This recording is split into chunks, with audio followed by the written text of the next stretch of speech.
بہت سی دل کی بیماریاں ہیں. ایک بیماری کیا ہے؟ فکر مستقبل. حکیم الامت تھانوی رحمۃ اللہ علیہ فرماتے فکر مستقبل واویلا قبل از مرگ ہے. مستقبل کی فکروں میں لگنا، بیماری سے پہلے شور مچانا. ابھی بیماری آئی نہیں اور شور مچا رہا ہے آدمی. بہت سے لوگ ذرا سا کچھ ہوتا ہے تو شیطان ان کو دکھاتا ہے اب تو گئے تم، اب تمہارے ساتھ جو ہوگا اب دیکھنا تم کیا ہوگا.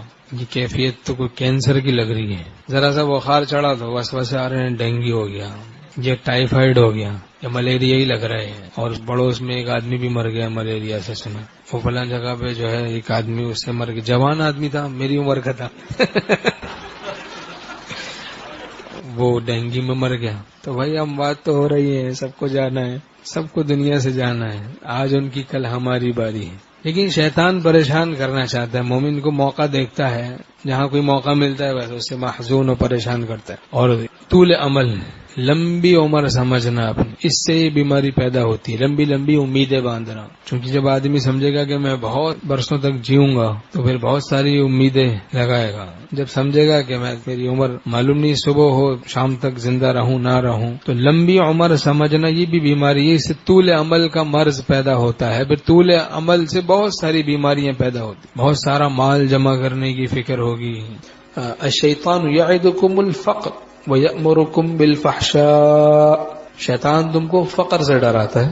ہاں، فقر کا جو خوف ہے یہ شیطان کی طرف سے ہوتا ہے. شیطان تم کو فقر سے ڈراتا ہے کلام پاک میں، اور گناہوں کا اور بے حیائی کا امر کرتا ہے، بے حیائی کی باتیں سکھاتا ہے. دیکھیں یہ شیطان کی کام دیکھیں کیا ہے کہ خوف فقر میں مبتلا کرنا، کہ بھئی تم تو فقیر ہو جاؤ گے. اور پھر یہ خوف فقر کے بعد انسان بہت سے گناہوں میں پڑ جاتا ہے. فقر کے خوف کو بٹھایا، جمایا، ٹکایا، پھر اس کے بعد مخلوق سے سوال کر رہا ہے، ہرس میں مبتلا ہو رہا ہے، زکوٰۃ نہیں ادا کر رہا، سود خوری کر رہا ہے، اور ایسے ہی رشوت خوری میں مبتلا ہو گئے، اور بے حیائی کی یہ تعلیم کرتا ہے، بے حیائی کی باتیں سکھاتا ہے، اور خوف فقر میں مبتلا کرتا ہے. تو اس لیے اللہ پہ بھروسہ کرنا چاہیے. سال ہر سال سے وہ کھلا رہا ہے، پلا رہا ہے، سکھ سے رکھا ہوا ہے. ایک مرض میں جو بہت سے ہم لوگ مبتلا ہو گئے وہ ہے ہرس اور مخلوق سے سوال. آپ صلی اللہ علیہ وسلم نے سکھایا کہ اذا سألت فاسأل اللہ، جب تجھے سوال کرنا ہو تو اللہ ہی سے سوال کر. جب تجھ کو مدد مانگنی ہو اذا استعنت فاستعن باللہ، تو اللہ ہی سے مدد مانگ.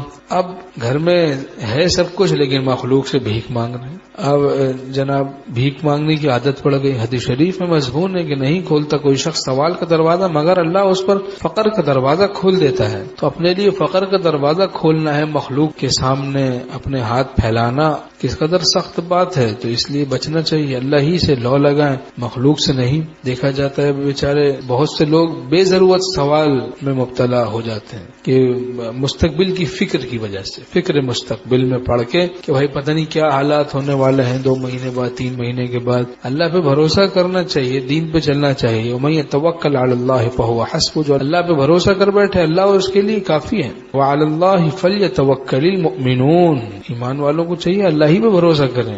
فَإِذَا عَزَمْتَ فَتَوَكَّلْ عَلَى اللَّهِ إِنَّ اللَّهَ يُحِبُّ الْمُتَوَكِّلِينَ. جب کسی کام کا عزم کر لو تو اللہ پہ بھروسہ کرو، اللہ متوکلین سے محبت کرتا ہے. اللہ کے بھروسے پر مطمئن رہنا چاہیے. فکر مستقبل اور خوف مخلوق، یہ دونوں چیزیں بندے اور اللہ کے درمیان میں حجاب ہیں. فکر مستقبل کی فکروں میں لگ پڑنا اور مخلوق کا خوف. تو مخلوق کے خوف کی بجائے خدا کا خوف ہونا چاہیے. مخلوق کا خوف نہ ہو، اللہ کا خوف ہو، اللہ سے ڈر ہو. غیر ہے اور غیر کچھ بھی نہیں. آپ ہیں اور آپ سب کچھ ہیں.